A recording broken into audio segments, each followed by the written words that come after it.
imobiliários, nesse momento tá caindo tudo, né? Todos os fundos imobiliários estão caindo. Por causa da taxa Selic e por causa dessa ameaça de tributação, né? Essa queda uma DP nos fundos. Essa queda é real ou é psicológica? Vou te responder isso quando sair se vai ser taxado ou não. Então, vamos lá. A Selic a gente pode falar. É real. É real por quê? Porque tava 2 e vai para 7. O que eu não entendo é como é que isso se conversa com o fundo imobiliário. Perfeito, vamos lá. Vamos imaginar agora que você tem 1 milhão. Eu sei que você tem até mais, mas vamos botar um valor baixo pra galera não assustar. Para rolar uma identificação. E uma identificação, o cara não ficar... Você tem 1 milhão de reais agora. Tá? Não, aliás, vamos para facilitar a minha conta, eu vou dar um downgrade. Você tem 100 mil reais em fundos imobiliários. Beleza? Tá. Você consegue hoje fundo imobiliário pagando 7% no ano de dividendo. Tá? Então, o que significa isso? Que você vai ganhar ali os seus 7% dos 100 mil. Vai me acompanhando que depois a gente vai chegar na matemática da parada, tá? Então, você ganha 7% hoje de fundos imobiliários. Ok. A Selic está subindo, tá? Você já tem aí Tesouro pagando 8 e pouco. Depois tem que ver o desconto líquido e tal, mas você já está com ele subindo. Você concorda comigo que o risco, teoricamente, do Tesouro é muito mais baixo do que dos fundos imobiliários? Fundo imobiliário, Deus me livre, o imóvel pode cair, o inquilino saiu também, tem alguns riscos e tal. No Tesouro, se der merda no Tesouro, que já deu uma merda muito grande. Tem risco, tá, galera? Sempre, tudo tem risco, tá? Não existe risco zero. Não existe, só casamento. Casamento você vai ser feliz, tá? Momento, né? Mas é que o Lucas Pitt, ele vem aqui, ele falou que investir num tesouro, tu tá dando teu dinheiro pro governo. E ele não confia no governo. Ele acha que é mais arriscado confiar no governo. Por isso que tem risco. Por isso tem risco, tá? Mas para dar uma merda no Tesouro, porque já deu uma merda em tudo. O país já vai estar numa situação muito ruim e tal. Mas por isso que a gente sempre tem que... Tudo tem risco, tá? Até o que tem o fundo garantidor de crédito tem risco. Porque o fundo garante até 250 mil. Eu falei 200 pelo seguinte, porque muita gente acha que é 250 e investe 250. Só que aí, como ela está ganhando juros, daqui a pouco ela tem 280 mil e é garantido só 250. Então, sempre toma esse cuidado, tá, galera? Em investimentos que tem fundo garantidor de crédito, não coloque os 250, entendeu? Ninguém nunca faz essa conta. Porque tu não tá levando fé nem no próprio investimento. Isso, né? O cara chega lá, pô, eu tenho um fundo tal, tô tranquilo que tem. Quanto você investiu? 250. Quanto tempo? Não sei quantos anos. A parada já tem... O cara só vai ter 250. Tá. Mas voltando lá o exemplo do fundo imobiliário. Qual a relação do fundo imobiliário com a Selic? Existe uma relação do fundo imobiliário com um dos tesouros, tá? Eu vou falar para não confundir, tá? Para que fique bem claro. Existe um spread de 2 a 3% da NTNB, que é um tipo de tesouro, que está hoje pagando aí PCA mais 4 e pouco. Então, até 7% a Selic indo, tá tudo bem. Tá quase tudo bem. Se passar disso, os fundos vão cair mais ainda. Porque a galera vai sair e vai optar pelo tesouro. Exatamente isso. Entendi. Já entendeu. Mas não é uma queda real num fundamento de um fundo imobiliário. Não, zero, cara. Mas o que acontece? Se você tem lá os teus 100 mil pagando 7 mil de juros, tá? O que vai acontecer? Se o tesouro pagar 8 ou 9, você vai pro tesouro, cara. Mas o fundo imobiliário, no mesmo período, por exemplo, o cara pega um tesouro de 10 anos e o fundo imobiliário ele vai manter 10 anos também.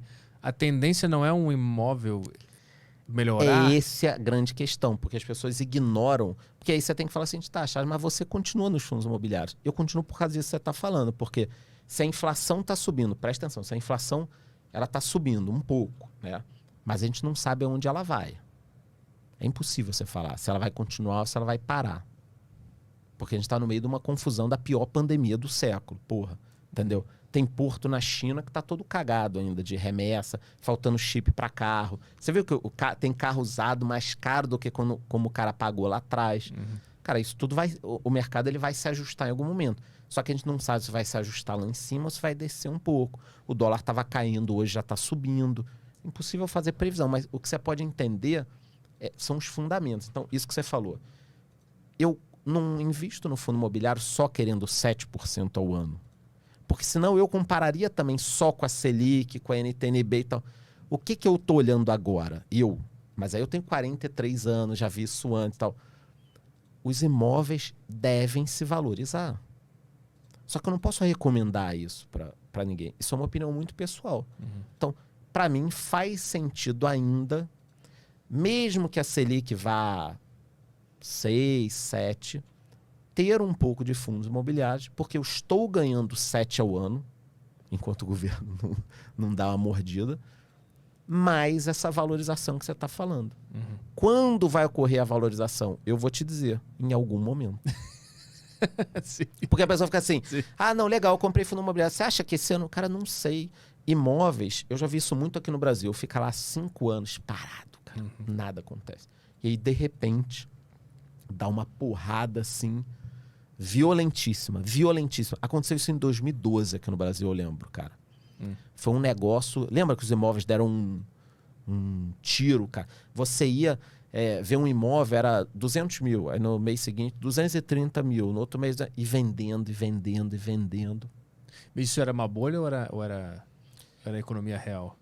Parte real, que ficou até hoje. Pode ver aí. Quem comprou imóvel em 2010, 2011, o imóvel está valendo muito mais. A tendência de tudo não é sempre valorizar tudo no mundo, porque as pessoas estão... De imóveis e terrenos? De coisas reais, assim.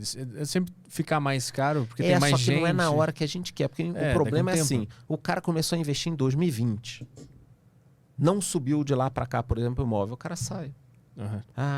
Esse negócio não anda, cara. O cara fala. Entendeu?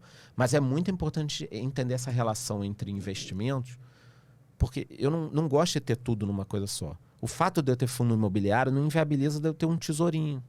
O fato de eu ter fundo imobiliário não inviabiliza de eu ter ações. Só que o fundo imobiliário, qual a função dele? Gerar renda, essa do dividendo todo mês, e você também se expor ao preço dos imóveis. São essas duas coisas. E o outro elemento aqui... Que você tem fundo imobiliário, né? Tem. Fala aí, Pagar. Não, tem um monte. Eu tenho bastante. Eu adoro ver aquele dinheiro pingar todo mês. Todo dia 15 e às vezes alguns dia 25, né? Pô, quando entra ali eu já uso para comprar mais um e esqueço. E deixo o negócio rolando. A minha mente é daqui uns 15 anos eu analiso como é que esse negócio tá. Pronto. Agora, você pega bons fundos, né? Logística, shopping. Dá para ter uma carteira bacana. Eu uso casa de análise. Boa. Inside app, do Lucas. Na propaganda aqui, na recomendação. Mas tem um outro elemento também que tá contribuindo para as quedas dos fundos, que é a taxação. Primeira coisa, Selic, porque tem uma relação. Depois eu explico aí para a galera num gráfico esse spreadzinho de 2% a 3% do Tesouro com uma coisa que é mais técnico. Esse é a Selic lá.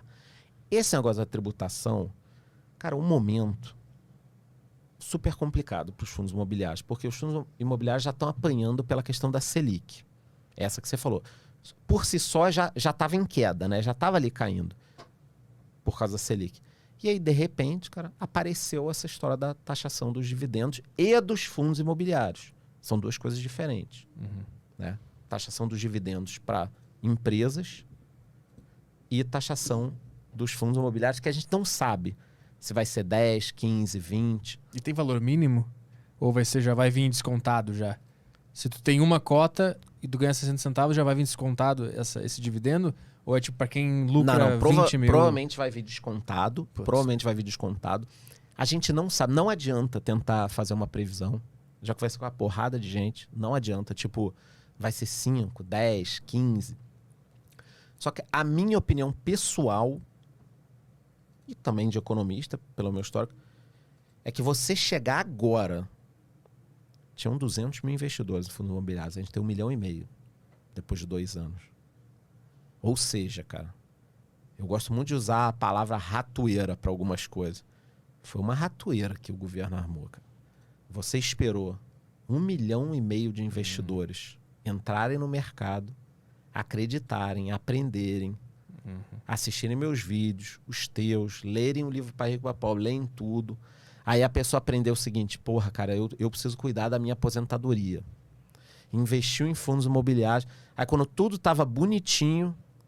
O governo chega lá e dá uma mordida, destruindo, corroendo parte da aposentadoria das pessoas, que é a ideia do negócio. Outro ponto.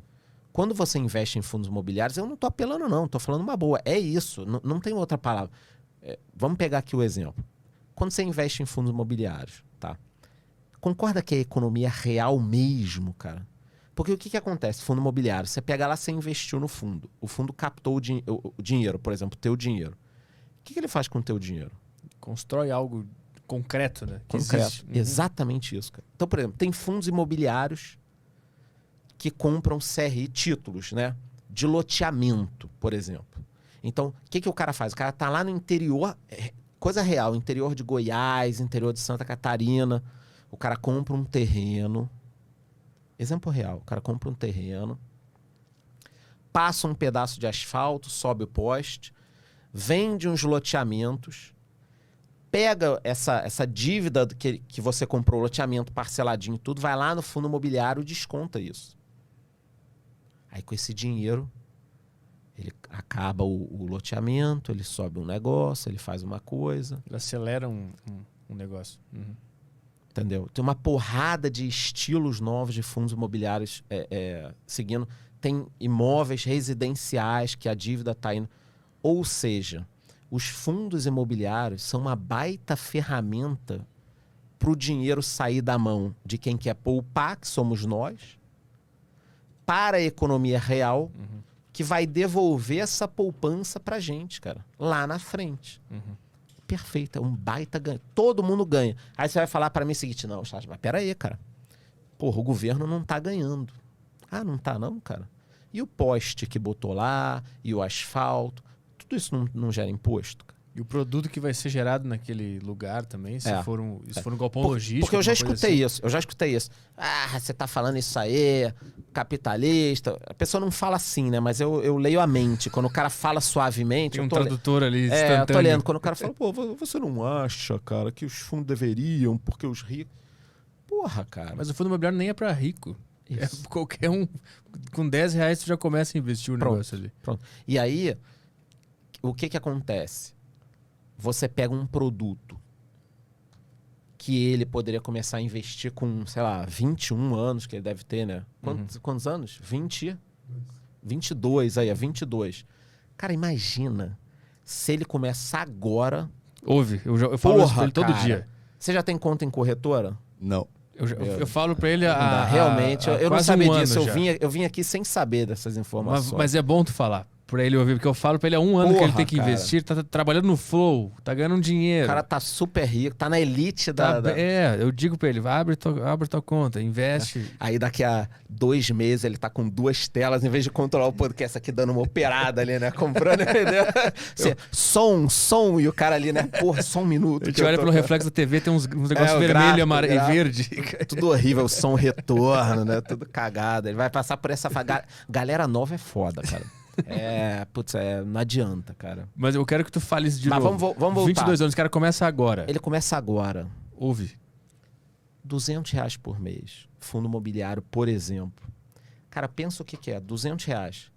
Em cima desses R$200, todo ano ele vai ter 7%. Mais ou menos. Tô dando um exemplo agora. Pode ser que em algum momento seja 6, outro seja 10. Mas assim, ele botou R$200, vai ganhar dividendo no mês seguinte. Aí no mês seguinte, ele vai ter o 0,05, 0,5, 0,06 no mês, vai.